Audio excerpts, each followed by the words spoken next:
All right, hello everyone, and welcome to us doing question 2 of what I think the marking guide or the general answer will be on the 2020 economics exam. Once again, this is all in my opinion, and I could be very wrong, and VCAA is going to do what VCAA wants to do. But with these, there's a couple of trickier questions in question 2, so I'm going to go through these in a little bit more detail. There was one question that we basically, in a previous video, if you have watched, did almost word for word, which is amazing. Hopefully you watched that. Hopefully it was helpful to you.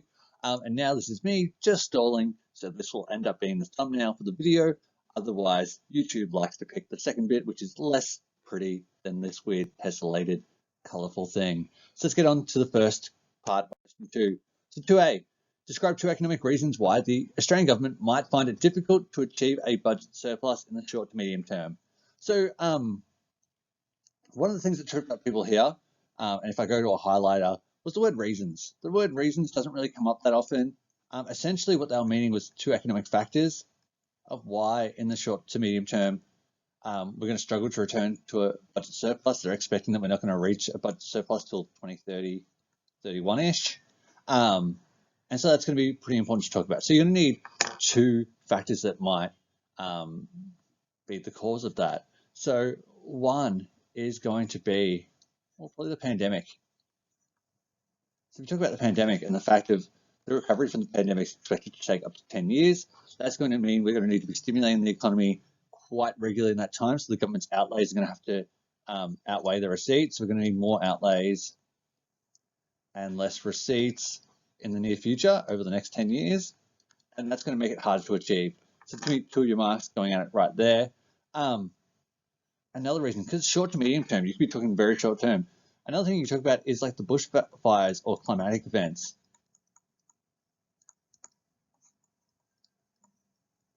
So we're having more and more climatic events. The bushfires were some of the worst we've ever had. Same kind of deal, like the government has to increase their outlays through support for these and have to decrease their receipts. This means that they likely need to borrow from internally to Australia and sell bonds to overseas. Meaning they're going to have to fund a budget deficit, and therefore we are less likely to achieve a surplus. So with both of these, just kind of like mentioning why it's going to increase outlays and decrease receipts. Things they're doing, like for example, with the pandemic, they're spending more on welfare, they're spending more on infrastructure, they're receiving less tax because less people are working, there's less sales in businesses, therefore the government is more likely to be needing to fund a deficit. Same deal for bushfires climatic event. You could have used anything really though, any economic factors. You could have talked about the fact of consumer confidence being really low and going into that in more detail. These 2 I think are really relevant, and therefore VCAA is probably more likely to like them. 2B, the role of automatic stabilizers in influencing aggregate demand and stabilizing the business cycle in 2020 for 5 marks. Hopefully you're going to be talking about, specifically about 2020, you're going to be talking about how the pandemic led to increased unemployment, which leads to increased transfer payments. Oh. And decreased tax receipts. So that's going to be a big deal there. Another point there is going to be that the pandemic led to decreased economic growth, which is going to lead to less tax revenue for the government. So they're going to be a lot of the main things that you're talking about. So you're going to be talking about the total amount of welfare outlays or transfer payments outlays and the total amount of tax revenue being received. Because it is out of 5 marks, you are going to need a decent amount of these to talk about. So you're going to need to talk about the unemployment stuff, the economic growth stuff, and then you're going to need to talk about stabilizing the business cycle. So obviously, if we're to draw the business cycle, which obviously you're not going to do in an exam, but if the business cycle is going like this, we are heavily on a contraction, getting towards hopefully a trough. So at that point, you're going to talk about the fact of these automatic stabilizers work in a counter-cyclical way to try and bring us out of that contraction and begin expanding the economy again. So to answer this question, for the first mark, I'd really describe automatic stabilizers. Then I'd make the unemployment and economic growth example. And then for the end, I'll talk about how that stabilizes the business cycle. So how it works in a countercyclical way to move us from that contraction back into an expansion. That mark allocation is probably not correct, but it's kind of the general things I'd expect people to do to get the full marks in this question. Then we've got part C, describe how two discretionary budgetary policy initiatives announced in either 2019 or 2020 might influence aggregate demand and the achievement of the domestic macroeconomic goal of strong and sustainable economic growth. There's going to be two real 3-mark questions there. So he's going to split it up into 3 marks for each policy. And in that, you're going to look at, so you're going to get 1 mark for talking about a real policy that's good. So I'd probably talk about business tax. Tax decreasing from 27% to 26.5.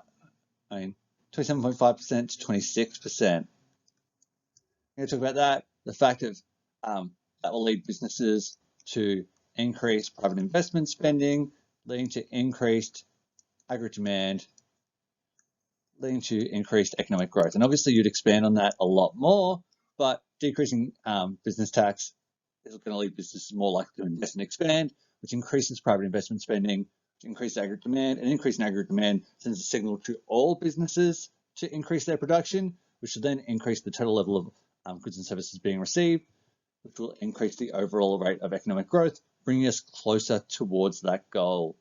So you do that for one policy, then you do another one. I'd probably say job seeker increases. So you've got to be really specific about it's increasing the rate of welfare, either doubling it, or you can talk about the $550 one-off supplement package.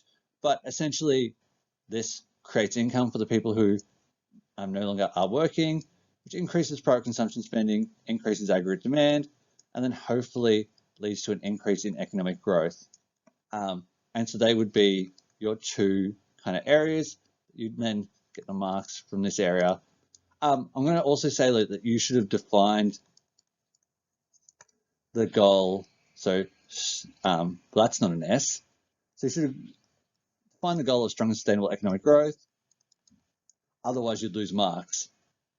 So if you've done those things, talked about the goal of strong and sustainable economic growth, even better if you talked about where the goal of strong and sustainable economic growth is currently at. So if you talked about the target band being 3 to 3.5% real GDP growth per year, if you said that we're currently on negative 6.3%, and that's going to help us move towards the goal because we're nowhere near it, that would be excellent. But that's kind of like the areas I'd be expecting people to go with, and some of the easier policies to go with using.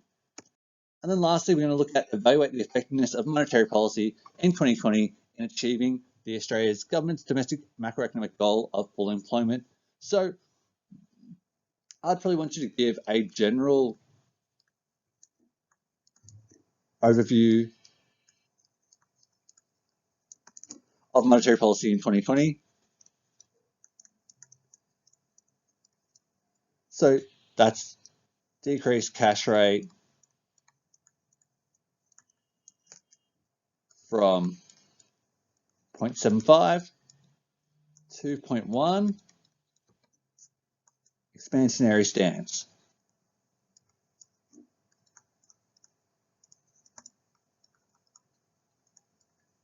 So that'd be kind of like your first mark, talking about those things, like the setting, kind of like what they've done. You'd also want to define full employment. So define full employment. Then you'd want a strength. And you want to link that to the real world. So my strength, if I was going to tie it in with the current thing and tie it into full employment, I'll talk about the implementation lag, which is very, very short. So we talk about the implementation lag. You talk about the fact of when they announced rate cuts on the Tuesday in November, the very next day banks can start changing their fixed rate home loans, etc., and this flows onto households. With full employment, I'll talk about the fact of when they do this and it decreases interest rates, it leads foreign investors to withdraw their investments from Australia, searching for greater profits elsewhere, or greater yield elsewhere, meaning it's going to depreciate the Australian dollar, which then creates extra demand for our exports and less demand for imports, increasing aggregate demand, and then hopefully creating more demand for labor, and then leading to that helping us to achieve or stabilize the goal of full employment. So we'll go with implementation lag. Then we're going to talk about depreciation of the AUD leads to increased exports and increased AD equals increased demand for labor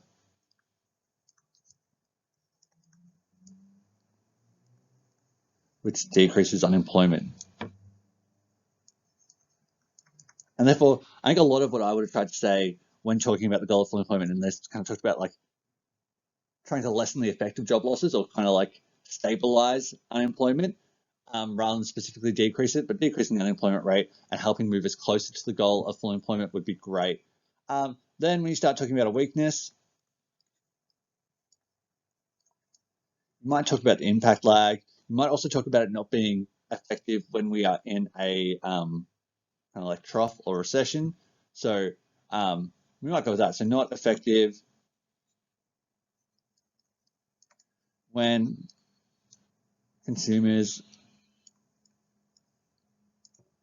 are feeling pessimistic. So consumers aren't feeling great, which they haven't been this year because of COVID. They're not going to borrow money even if the cash rate falls. Therefore, it's not actually going to have an impact on aggregate demand and not going to have a positive effect on the goal of full employment.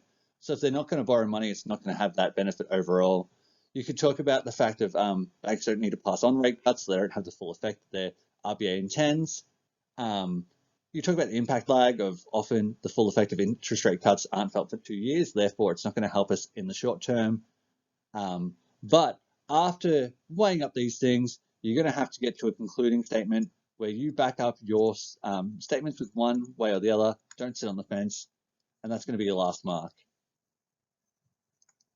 So we talked about this question exactly in a previous video, so hopefully you're all prepared for this. Like, I had almost the exact same question on SAC, which is pretty amazing, so hopefully my class did well. If they didn't, that's no longer my fault, thankfully. But yeah, that's question 2. Question 2 is probably a lot of the hardest stuff on the exam. So fingers crossed you did all right with this stuff. If you have any questions about any of these, comment, email, all that, all good. Once again, really appreciate all the outpouring of kindness and feedback that's come in today. I've really appreciated the work that everyone's put in this year and the things that I've heard from everyone. But other than that, I hope you have a wonderful day, and I will probably be back tomorrow with question 3 and hopefully question 4. Have a great day.